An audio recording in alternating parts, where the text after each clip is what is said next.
담대한 투자 시간으로 이어가 보겠습니다. 바이오주에 대한 이야기를 좀 구체적으로 나눠보고 싶은데요. JP모건 헬스케어 뚜껑이 열리고 나면 통상적으로는 재료 소멸 속에 주가가 흔들리기도 하는데 꽤 견조합니다. 바이오주가 올 한 해 동안 주도주의 역할을 할 가능성이 있다는 분석도 참 많이 나오고 있어서 오늘 이분과 함께 이야기 나눠볼게요.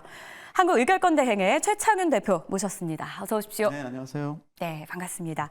자, 일단 오늘 바이오주들 꽤 흐름이 좋습니다. 네. 오늘장 바이오주들부터 진단을 좀 해주신다면요. 말씀하셨듯이 JP모건 헬스케어가 바로 이렇게 시작이 되고요. 그리고 다음 주부터 미국 학회가 바이오 학회가 하나 더 있는데 네. 이게 혈액 학회라고 있거든요. 이게 그 3주간 이렇게 미국 주요 도시를 옮겨가면서 이렇게 발표가 있는, 단기적으로는 좀 바이오 관련해 가지고 좀 학회 발표 일정들이 좀 있고, 또 조금 더 길게 본다면은 우리 2000년도에 코로나 때 바이오 헬스케어 업종들이 아주 높은 주가 상승률을 보였는데, 그 이후에 2021년, 22년, 23년 초까지 주가가 아주 큰 폭으로 오히려 또 조정을 받았죠.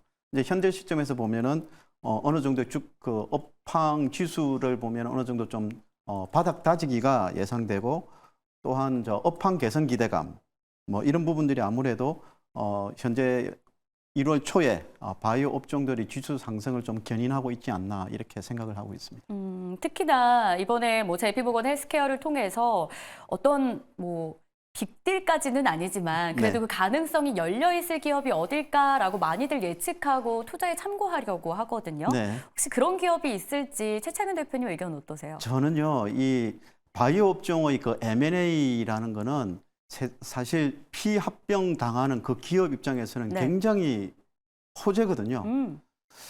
이게 굉장히, 그래서 이 M&A는 좀 은밀하게 이렇게 진행이 됩니다. 그래서 시장에 노출되지는 않거든요. 근데 만약에 그 재료가 노출이 된다면 그 피합병되는 기업은 아주 큰 폭으로 오르거든요. 네. 그래서 제가 지금 말씀드리고 싶은 요점은, 미리 예측을 하고 이 바이오 M&A 관련 피합병 대상 기업을 선정하기는 곤란하고 어렵고, 실제로 시장에 이런 신선한 재료가 노출되면 주가가 단기적으로는 좀 급등했다 하더라도 좀 길게 보고 추격 매수하는 전략이 더 오히려 좀 안전하지 않을까, 이렇게 생각을 하고 있고. 네.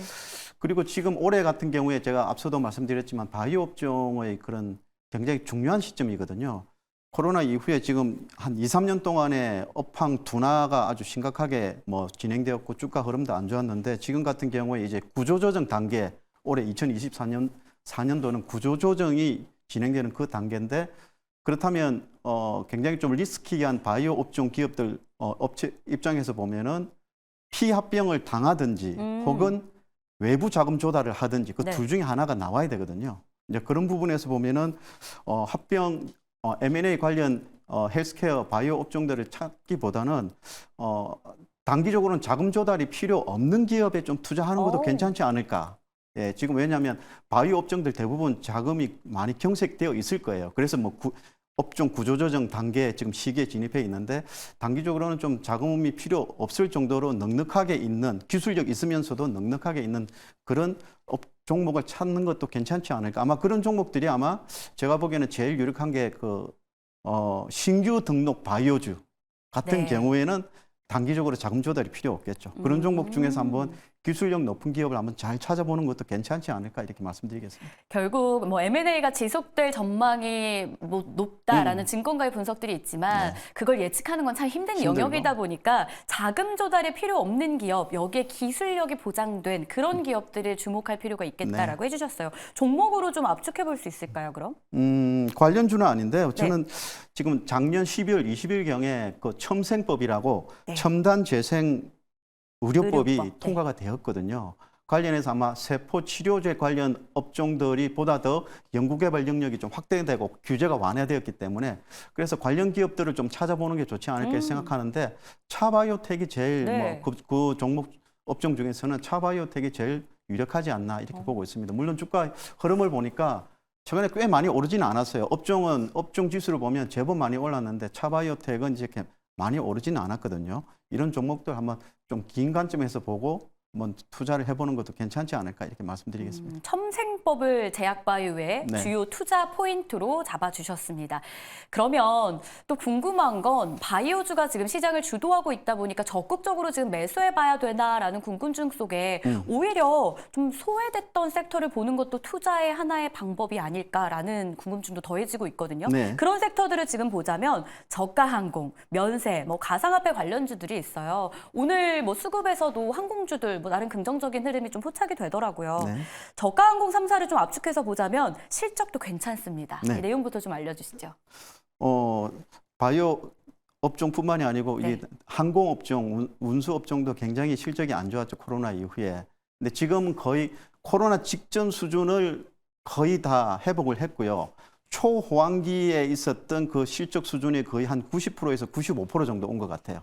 네, 그 정도로 이렇게 많이 좋아졌는데 지금 굉장히 빠른 실적 회복을 보이고 있는 게 티웨이 항공하고 진에어 정도 뭐 이렇게 보시면 되겠는데 탑 승객 수가 작년 한 해 동안 보면 990만 명 정도였거든요. 각 두 개 항공사 탑 승객 수가 사상 그 해당 기업에게 있어서는 연간으로는 사상 최대치의 그 탑 승객을 보였다고 하죠. 그래서 2022년에는 영업 적자였는데 작년 같은 경우에는 아마 1,500억 전후의 영업 흑자가 예상되는, 그러니까 업황 개선도 굉장히 뚜렷하게 나타나고 있는 이런 측면에서 지금 저가 항공사가 강하게 올라가고 있는 것 같고, 또 오늘 단기적으로는 유가가 급락을 했지 않습니까? 네. 뭐 비용 측면에서도 아주 좋은 기대감, 실적 수익성 회복 기대감이 보다 더 좀 강화되고 있는 그런 국면이 아닌가 이렇게 말씀드리겠습니다. 그러면 항공주 안에서 탑픽을 좀 꼽아주세요. LCC로 투자를 해야 되냐, 아니면 대형 항공사 쪽으로 봐야 되냐, 이것도 사실은 참 네. 끊이지 않는 고민 중에 하나거든요. 그렇죠. 뭐 영원한 숙제이죠. 네. 뭐 하이리스크 하이리턴인데 아마 수익률 측면에서 보면 저가 항공사가 좀 좋을 것 같고요.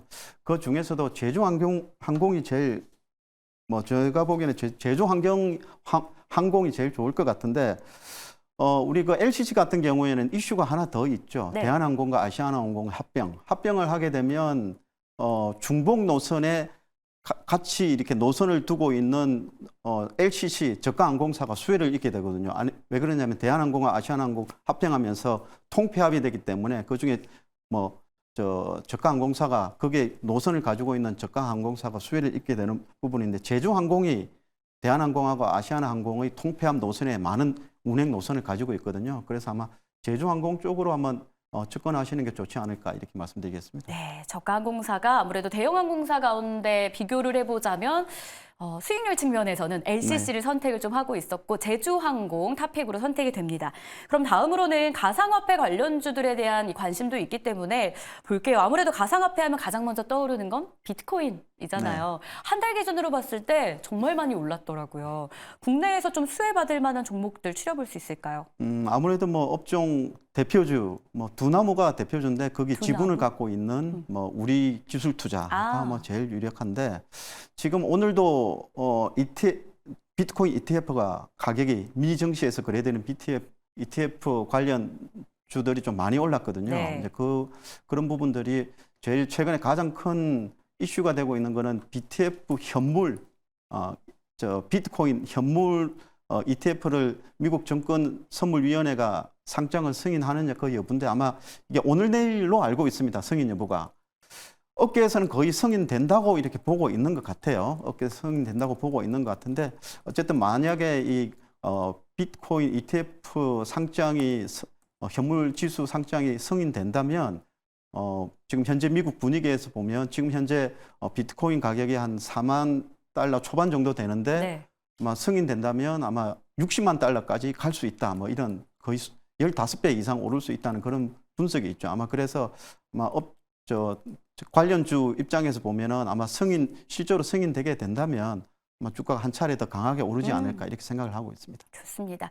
저희가 그러면 지금 잘 나가고 있는 섹터도 봤고 소외주들에 대한 이야기도 나눠보고 있는데, 아무래도 올해도 빠른 순환매 장세가 예상된다라는 분석이 있다 보니까 이 소외 섹터에서도 옥석 가리기가 필요할 것 같아요. 네. 어디가 가장 좀 치고 올라올 만한 소외 섹터라고 보시는지, 그 안에서도 탑픽까지 꼽아볼까요? 네, 연말 연초에 제가 많이 오른 테마주 외에 올해 같은 경우에 좀 주가의 테마주, 업종 지수의 주가 상승률이 좀 높을 가능성이 네. 그 높은 그런 테마주를 좀 골라봤는데요.